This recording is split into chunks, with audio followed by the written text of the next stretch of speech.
महंगाई बढ़ना अच्छा संकेत है या बुरा संकेत है?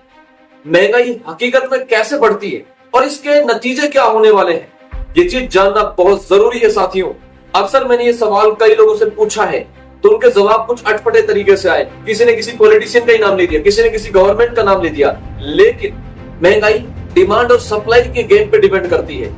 अगर नोटों की सप्लाई बढ़ेगी, नोट ज्यादा प्रिंट किए जाएंगे, पैसा ज्यादा छपने लगेगा तो ऑटोमेटिक महंगाई बढ़ने लगेगी। और नोट छापने का काम खुद गवर्नमेंट करती है। लेकिन एक ऐसा सच भी है जो आप और हम ज्यादातर लोग नहीं जानते। ये बात कहीं तक सच है कि गवर्नमेंट पैसे छापती है तो महंगाई बढ़ती है, लेकिन ये आधा सच है।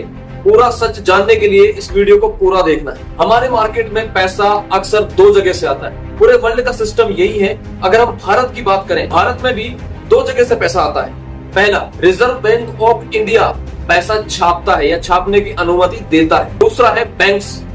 जी हाँ दोस्तों, बैंक्स बहुत बड़े लेवल पे इन्फ्लेशन को बढ़ाते हैं, क्योंकि एक्चुअल में गवर्नमेंट तो पैसा छापती है, नया पैसा लाने का काम या नया पैसा क्रिएट करने का काम करते हैं बैंक्स। कैसे?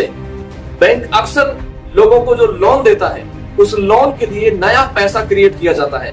वो पैसा पहले से नहीं होता बैंक के पास। जो डिजिट या जो लोन आपको दिया गया है वो एक्चुअल में एक नया पैसा जनरेट कर दिया गया। यानी जो बैंक्स हैं, जो वो लोन देते हैं तो नया पैसा क्रिएट कर देते हैं, और इसको कहते हैं क्रेडिट क्रिएशन, जो कि इन्फ्लेशन का एक बहुत बड़ा कारण है।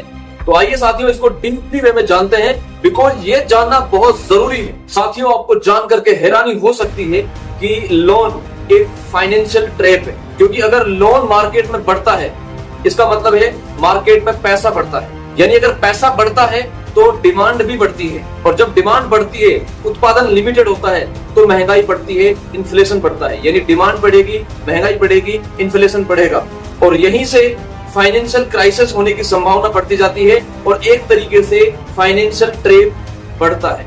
और ये बात कई हद तक इंटरनेशनल मॉनेटरी फंड यानी IMF और वर्ल्ड बैंक भी मानते हैं। और ये सारी चीजें थ्योरेटिकल नहीं है, ये प्रैक्टिकल हो चुका है।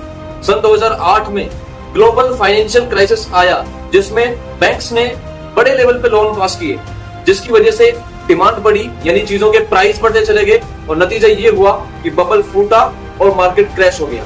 तो साथियों, कंक्लूजन ये है कि लोन से बनी हुई ग्रोथ ज्यादा दिन टिकती नहीं है। ये आपके लिए नुकसानदायक हो सकती है, ये आपके लिए फाइनेंशियल ट्रैप हो सकता है। और अगर इसी चीज को हम अपने इंडिया से जोड़ें तो रिजर्व बैंक ऑफ इंडिया के अनुसार लोन तेजी से बढ़ रहे हैं। जैसे ही कोई चीज आपको लेनी है तो आपके पास लोन का एक ऑप्शन है, आप लोन लेके इजीली किसी चीज को ले सकते हो।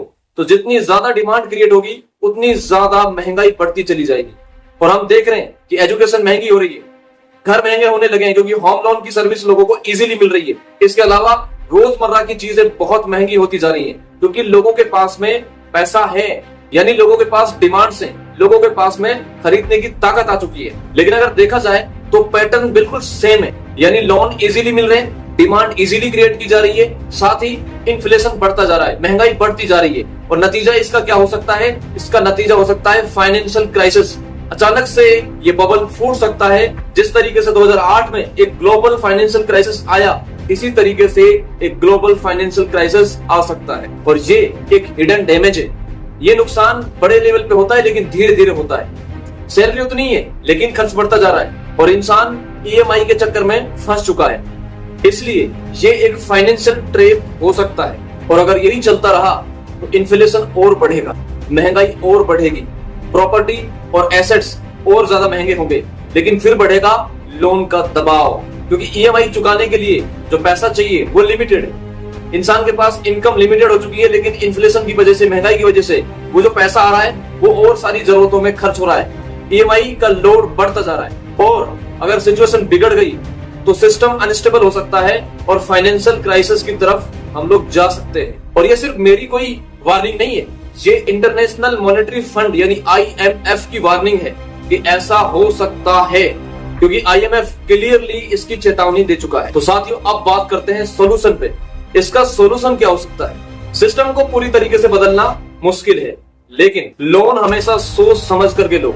अगर हो सके तो अवॉइड करो, एसेट बनाओ, एसेट पे ज्यादा फोकस करो।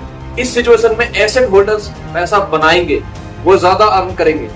यानी इस बढ़ते हुए इन्फ्लेशन में लोग अक्सर अपना एसेट गवा देते हैं। बचे। और सबसे इंपॉर्टेंट चीज, अपनी फाइनेंशियल नॉलेज को बढ़ाओ।